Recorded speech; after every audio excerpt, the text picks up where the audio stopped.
Hey guys, Khadroth here, and today I wanted to talk to you about the upcoming schedule concerns for the middle of the year.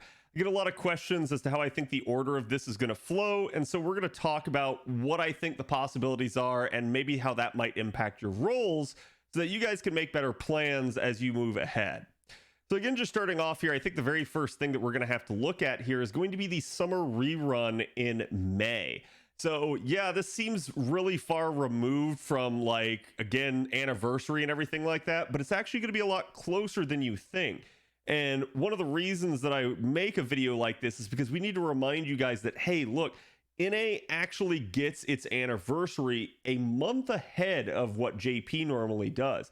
We typically know the date because it tends to happen on the same day every single year. It happens basically during Anime Expo. And while they have changed which day of Anime Expo it falls on, we assume that's going to be either the Saturday or the Sunday of the July 4th weekend.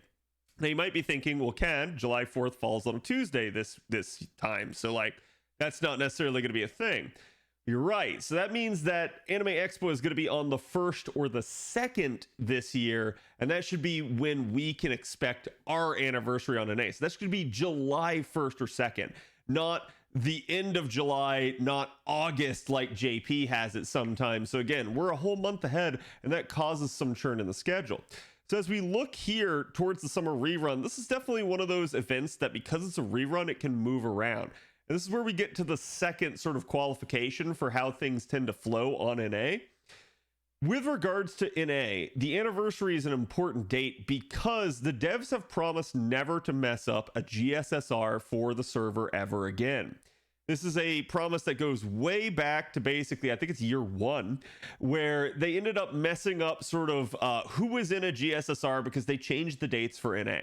So because of that promise, we know that certain units must have to be out before the anniversary occurs. And since our anniversary is a month ahead of where JP had it, that means you guys are going to have to deal with the fact that, like, Melisson might be coming earlier. Basically, you're going to start to see as the Lostbelts get pushed forward because of that necessary date shift. And that's going to put a little bit of, like, downwards pressure here on the beginning part of the year as stuff starts to get squished a little bit together. Now, I was talking to a buddy of mine today, and he was basically of the sentiment that he doesn't really think that's possible. So one of the possibilities that he proposed in order to make that possible, since there's not a whole lot of dead time here early in the year, there is some, but he was thinking that, hey, you might be able to actually take the summer rerun, because it's a rerun, it doesn't have new units, so that we don't care about its order for the GSSR's purpose at anniversary.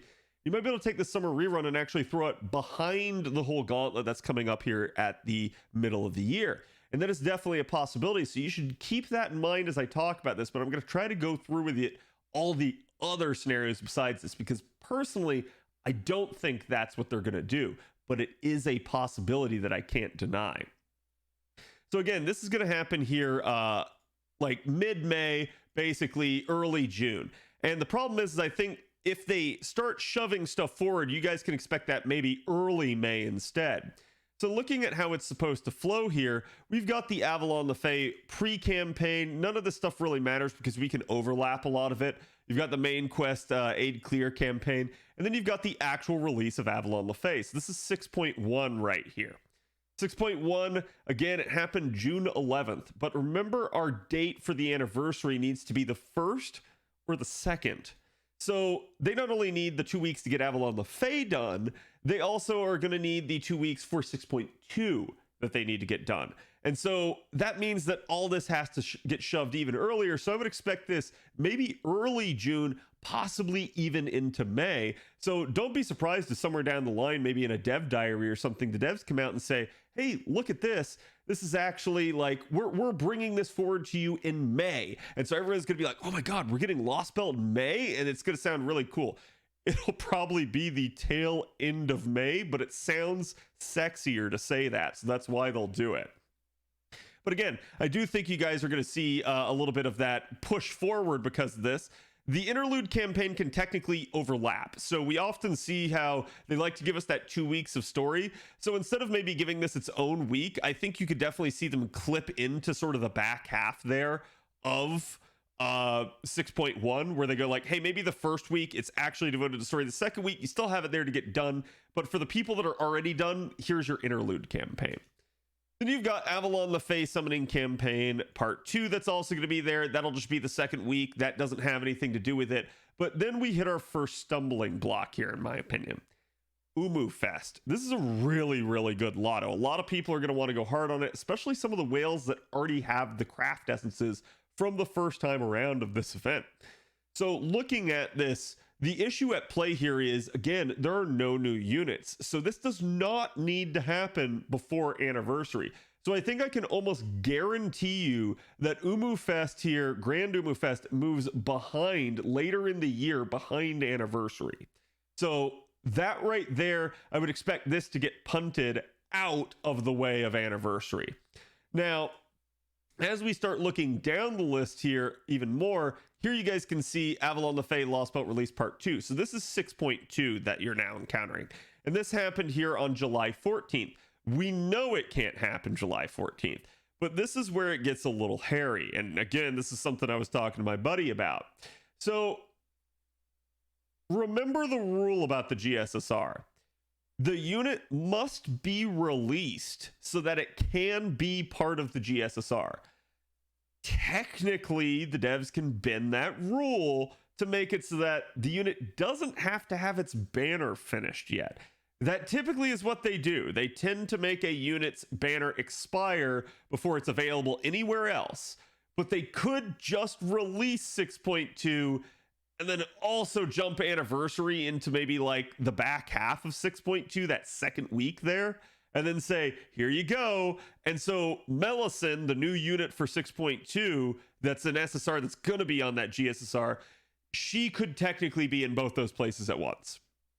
So the only requirement is that 6.2 must occur before the anniversary. So that's kind of one of our building blocks. We just don't know, does it have to be the full 2 weeks ahead of the anniversary, or can it overlap a little bit with the anniversary? And that's why there's going to be some churn here. But again, I think it's likely that they go the typical route, and you can assume that it will be, you will get your full 2 weeks for Avalon Le Fae Part 2, and then it will be done, and then you get anniversary. That should be how they will run it, but we'll see. Again, some of this stuff here is just extra stuff. You don't have to worry too much about it. There was some, again, like sort of preamble here to the actual anniversary. But so I'm expecting this to still occur basically mid-June, and then sort of wrap up there right at the end of June, going right into July, and then boom, there's your anniversary. So on the back end of that, what does that mean? This is where a lot of the possibilities really come into play.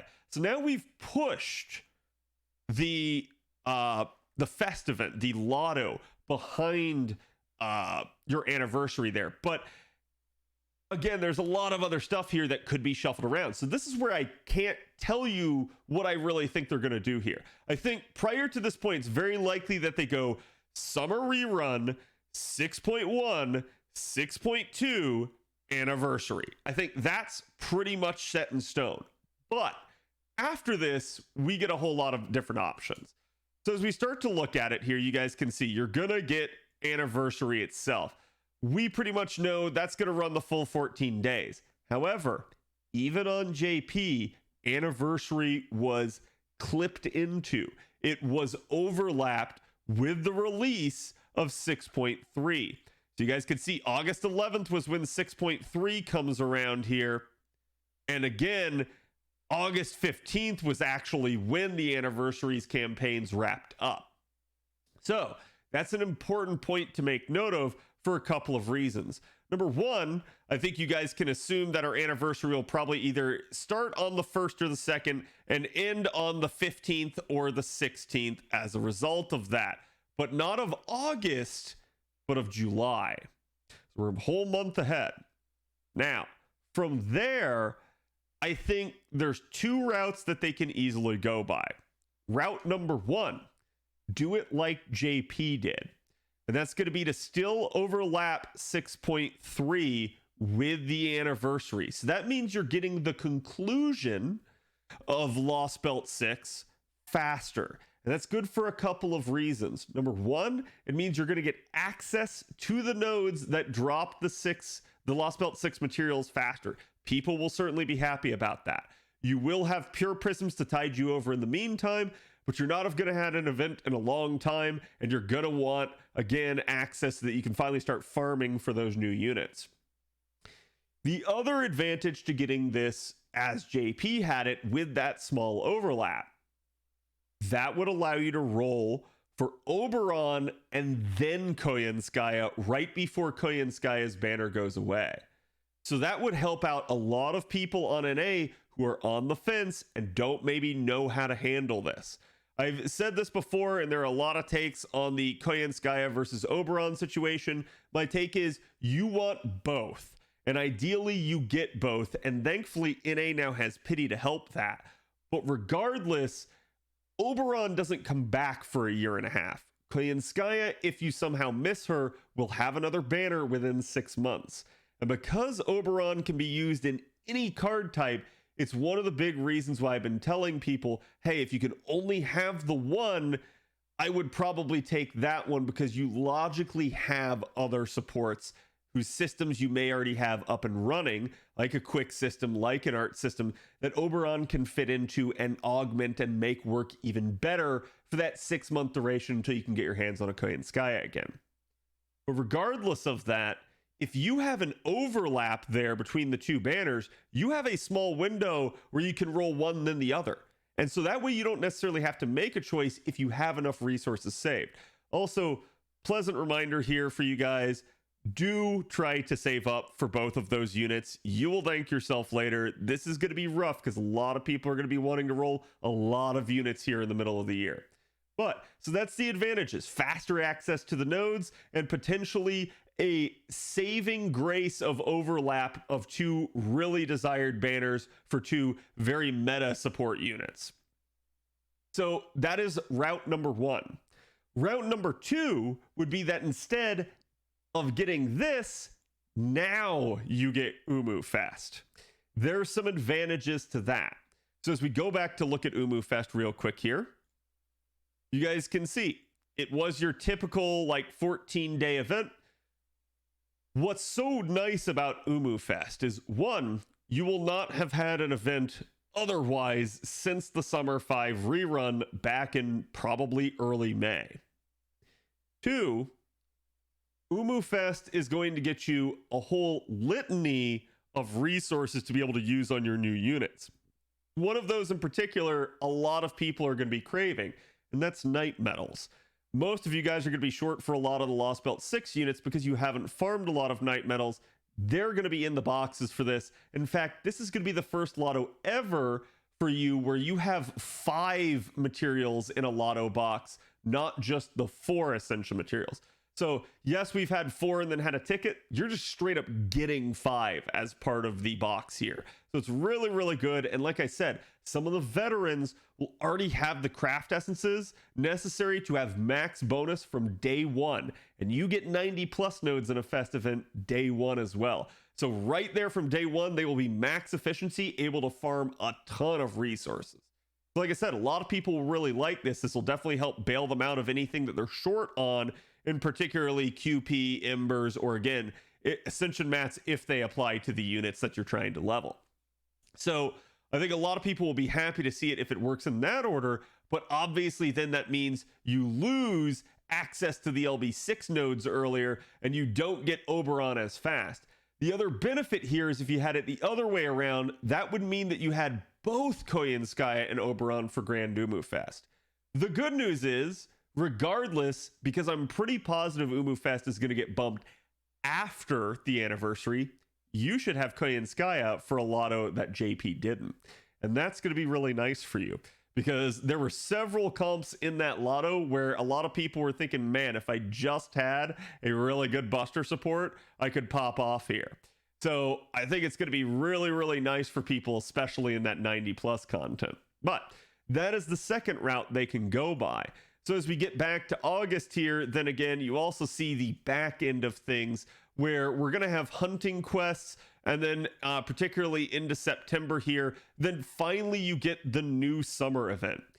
The issue at play with no matter how they do this is that because NA's anniversary is earlier, you're going to be running into a scenario where maybe the back half of the year, which was already kind of stall happy on JP, has even more dead time. Now, we've seen them do this almost 2 years running, though, where they've shifted the schedule and the back half of the year seemingly was going to have a lot of open time, but they've managed to fill it either by virtue of NA specific campaigns or by robbing the future of JP and bringing stuff to NA that maybe we weren't expecting. So that could be the case.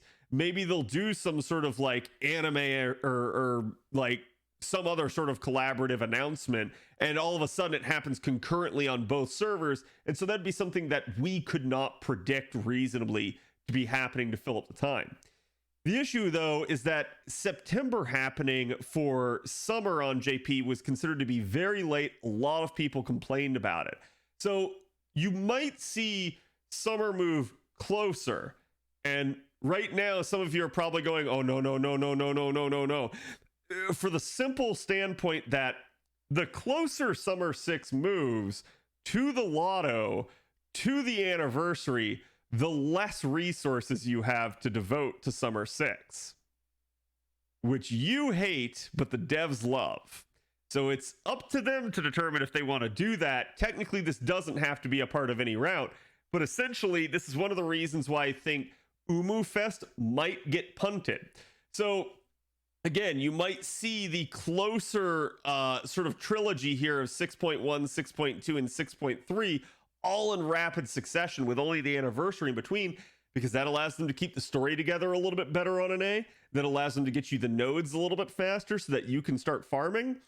That also allows them to pack Umu Fest, hunting quests, and summer and Gouda rerun raids all in a pretty close succession there, so that you don't have a lot of time to be able to devotedly farm, assuming you've spent a lot of it on the frankly very lucrative lotto. So what that allows them to do as well is it means that you don't have all these extra resources to be able to farm at summer, which is, as some people have called Summer 6, a miniature lotto. And that has to do with the treasure boxes with some very lucrative ascension mats. But that would allow the devs to sort of kill two birds with one stone. It drains out, like, for instance, if you overlap the Koyan Sky and Oberon banners, the good news for that is that drains out all of your anniversary courts very quickly. Anybody that had a huge horde there, if you're rolling for Koyan Sky and Oberon, you're not going to have free courts left after that, not unless you just totally luck sack. So again, that's a smart strategy on the devs part, at least, to get that all out of you. And then because those are two both meta units right there, that kind of is going to make you maybe pull out your wallet if you're someone that's already conducive to doing that. Similarly, if they jam pack a lot of farming events in a short sequence, you don't have the apples. You might have to resort to rainbow apples, but that also benefits the devs. And so they'll just be like, oh no, you had to do that. So that was definitely something that a lot of people complained about on JP, is that pretty much from the lotto into anniversary there, you did get some apples, but then coming off the back end of the anniversary at Hunting Quest, Summer 6, and Gouda, that basically didn't give you any apples. And so people were just dry. People didn't really have a whole lot to actually be able to farm that, even though they wanted to. So I think keeping all this really close together benefits the devs, but I'm not sure they're going to do that. I think the big thing to focus on is, what do they do there with Umu Fest versus, again, 6.3? How that functions in which order is going to determine your roll plans and how much time you have to save up extra stuff if you plan on rolling one of those prior 6.1 or 6.2 banners especially. So again, I just wanted to make a video about this, talking about the possibilities for what could happen in what order, to give you guys some perspective as to which sort of sequence of events might occur. And that might help you plan your rolls. But again, the moral of the story here is save. Start saving now if you really want these units, and that'll help you in the long run. Again, hope you've enjoyed watching. Thank you all. See you for the next one.